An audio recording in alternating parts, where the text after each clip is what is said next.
तो now we move to a next topic that is work energy power. ठीक है, तो इसमें सबसे पहले हम वर्क डिस्कस करेंगे, वर्क डन। तो वर्क डन की पहले तो आप लोग जो है ना वो डेफिनेशन याद कर लो। ठीक है, छोटी सी डेफिनेशन है, एग्ज़ाम में कभी कभार आ जाती है 1-2 मार्क्स के लिए, तो पहले तो सबसे पहले ये याद कर लो।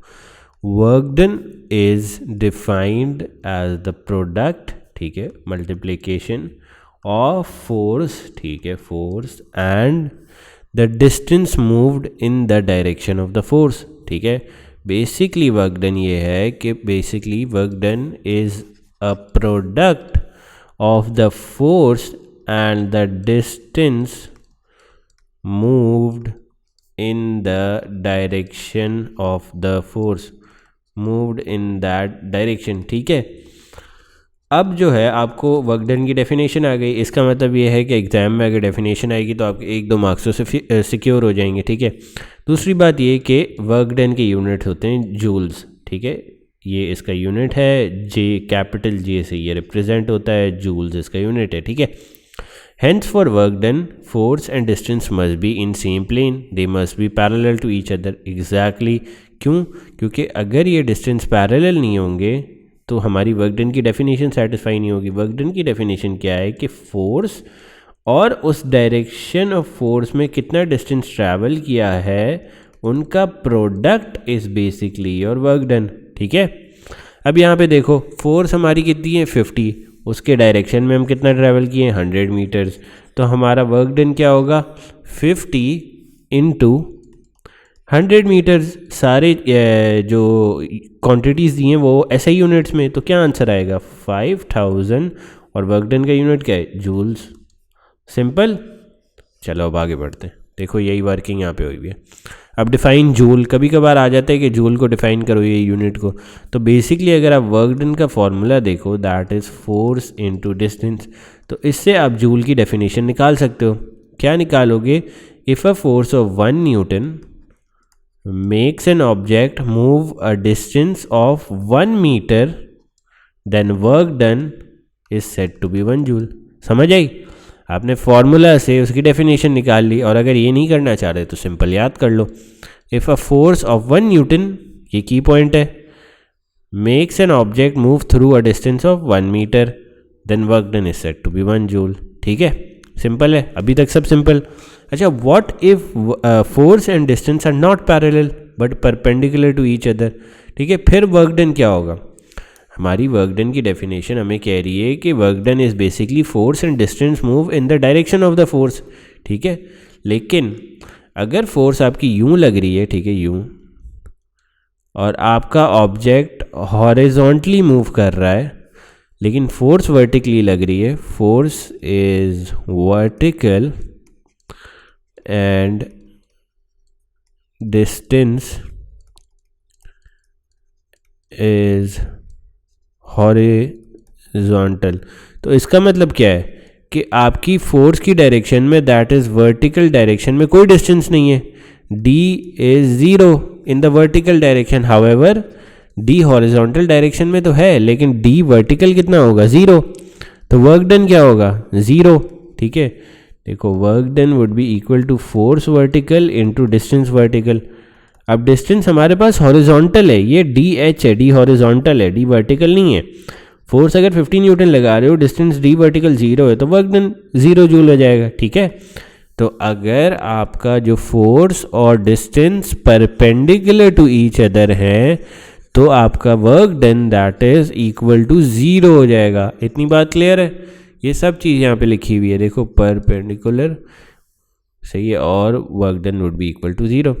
अच्छा, different formulas for calculating work done. अच्छा, वर्क डन किन किन फार्मूला से कैलकुलेट हो सकता है? ठीक है, आप सपोज करो एक कार है, उसमें एक छोटा सा इंजन लगा हुआ है। ठीक है, अब वो इंजन जो है वो कार को पुश कर रहा है, ठीक है, फॉरवर्ड, फोर्स लगा रहा है फॉरवर्ड। ठीक है, अब कार अगर आगे का डिस्टेंस ट्रैवल करेगी तो इस फोर्स को, जो ड्राइविंग फोर्स इंजन लगा रहा है, और इस डिस्टेंस को अगर हम मल्टीप्लाई करेंगे तो हमारे पास इंजन का वर्क डन आ जाएगा। ठीक है, तो ये हमने इसे इस तरह लेबल कर दिया, work done by the engine. ये सारे क्वांटिटीज़ वगैरह लेबल्ड है नोट्स में, आप डाउनलोड कर सकते हो, आराम से जाके रिवाइज़ करो, अभी सिर्फ समझने पे फोकस करो। अच्छा, वर्क डन अगेंस्ट फ्रिक्शन क्या होता है यार? वर्क डन देखो अगेंस्ट फ्रिक्शन क्या होता है। सपोज करो सेम कार है हमारी, और फ्रिक्शन आपको पता है कि ऑब्जेक्ट को पीछे की तरफ पुल करता है और कार हमारी आगे की तरफ ट्रैवल कर रही है, ठीक है। अब जितनी ये फ्रिक्शन होगी, ठीक है, फ्रिक्शन ऑपोजिट लग रही है, लेकिन हमारा जो डिस्टेंस ट्रैवल्ड है वो फॉरवर्ड है, ठीक है। तो अब अगर हम इन दोनों को मल्टीप्लाई करना चाहेंगे तो वर्क डन हमारा नेगेटिव आएगा। क्यों? क्योंकि देखो फोर्स लेफ्ट हैंड साइड पे। अच्छा, let me explain it again. ये ज़रा सी कंफ्यूजिंग डायग्राम बना दिए तो आप लोगों को गड़बड़ हो जाएगी। सपोज करो एक कार है दैट इज़ मूविंग फॉरवर्ड, इसको हम पिंक से मार्क करते हैं। दिस इज मूविंग फॉरवर्ड, ठीक है। इस पे फ्रिक्शन क्या लग रही होगी? Friction always opposite the motion, ठीक है, तो फ्रिक्शन यहाँ पे लग रही होगी। तो अब हमारा वर्क डन क्या आएगा? माइनस ये वाली फोर्स, फ्रिक्शन फोर्स, क्योंकि लेफ्ट हैंड साइड पे हमने एक्सेस डिफाइन कर दिया, right is positive, left is negative, minus frictional force into distance travelled D, ठीक है। ये हो गया एक। जब ये वर्क डन आता है तो हम इसे कहते हैं work done against friction, backward resistance force, या कुछ भी जो भी अपोजिंग फोर्स, ठीक है। तो उसके लिए हम ये फार्मूला यूज़ करते हैं। बेसिकली फार्मूला सारे सेम है वर्क डन के। वर्क डन का बेसिक फार्मूला यही रहता है जो ऊपर हमने पढ़ा है कि किधर गया वर्क डन, ये रहा, work done is equals to force into distance, यही फार्मूला रहता है। बस इसमें कभी कभार फ्रिक्शन डाल देते हो, कभी आप फोर्स ऑफ ड्राइविंग डाल देते हो, सिमिलर चीज़ें डालते रहते हो, ठीक है। फोर्स ऑफ ड्राइविंग डाल दी तो वर्क डन बाय इंजन हो गया, ठीक है। फोर्स ऑफ फ्रिक्शन डाल दी तो वर्क डन अगेंस्ट फ्रिक्शन हो गया। फार्मूला देख रहे हो सेम ही रह रहा है, फोर्स ही आ रही है और डिस्टेंस से मल्टीप्लाई हो रहा है। अब थर्ड टाइप पे आओ। थर्ड टाइप किस तरह लिखते हैं एग्जाम में वर्क डन को? वर्क डन अगेंस्ट ग्रेविटी, ठीक है, ग्रेविटेशनल पोटेंशियल एनर्जी। अच्छा, अब इसमें आप फोर्स किस तरह लिखोगे? देखो, सपोज करो ये आपका बॉक्स है या जो भी है, इन एयर है, ठीक है। इसकी जो वेट है वो नीचे लग रही है, ठीक है, that is some weight, okay. अब ये एयर में है, ठीक है, and is falling towards the ground, सही है।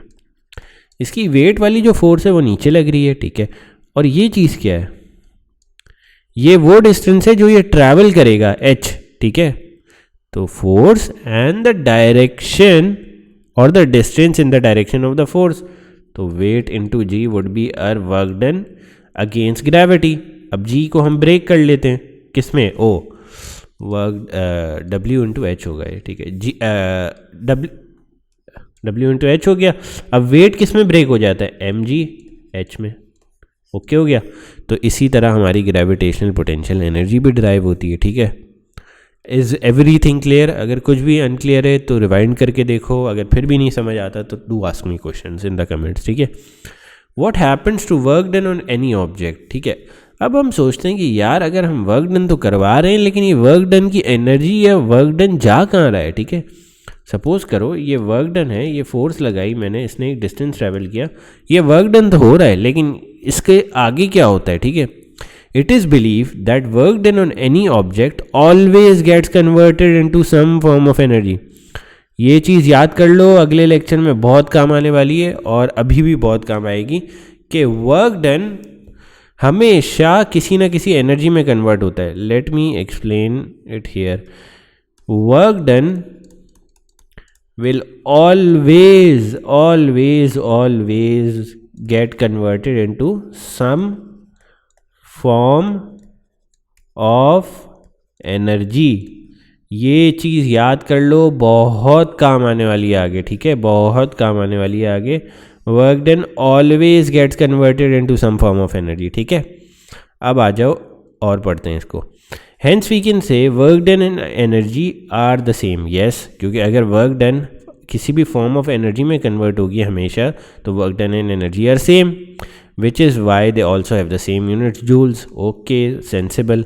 अच्छा, अब हम देखते हैं कि किन किन एनर्जीज़ में वर्क डन कन्वर्ट होता है। हमें ये तो पता चल गया ना कि work done always gets converted into some form of energy, लेकिन हम देखते हैं कि किन टाइप्स ऑफ एनर्जीज़ में ये कन्वर्ट होता है, ठीक है, किन टाइप्स ऑफ एनर्जीज़ में ये कन्वर्ट होता है, ठीक है। तो हम देखते हैं, बेसिकली 3 टाइप्स हैं। Let me grab this here, ठीक है। फर्स्ट टाइप है काइनेटिक एनर्जी। काइनेटिक एनर्जी क्या है? Energy possessed by a moving object, और ये निकलती किस तरह है? 1/2 mv²। तो वर्क डन जो फर्स्ट टाइप ऑफ एनर्जी में कन्वर्ट होता है वो होता है काइनेटिक एनर्जी में। दूसरी कौन सी टाइप है जिसमें वर्क डन कन्वर्ट होता है? Second type of energy is heat energy, work done against friction. वो किस तरह निकालते हो? Work done is frictional force into distance. ठीक है, ये ऊपर पड़ा है वर्क डन अगेंस्ट फ्रिक्शन किस तरह निकालते हैं यार, आप लोगों को याद होता है कि नहीं पता नहीं। Work done against friction is frictional force into distance. ठीक है, सेकेंड टाइप ऑफ एनर्जी हमें पता चल गई। अभी तक हमने क्या देखा है कि work done gets converted into either kinetic energy और हीट एनर्जी। ठीक है, अब थर्ड टाइप ऑफ एनर्जी पे आते हैं।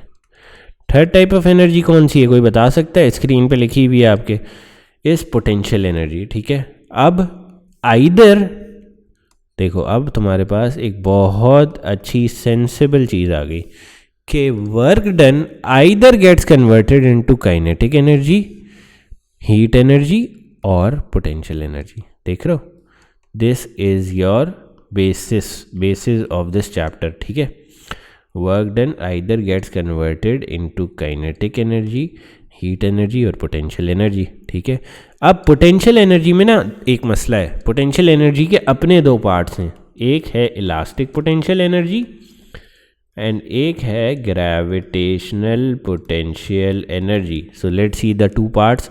First of all gravitational potential energy, this is caused by the virtue of height, और ये किस तरह निकालते हैं? mgh। ये हमने थोड़ी देर पहले ऊपर देखा था, ये फॉर्मूला किस तरह जो है वो है। ठीक है, अब इलास्टिक पोटेंशियल एनर्जी क्या है? Stored when spring stretches and compresses. ठीक है, और इसका फॉर्मूला क्या है? इसका फॉर्मूला है 1/2 f इंटू एक्सटेंशन।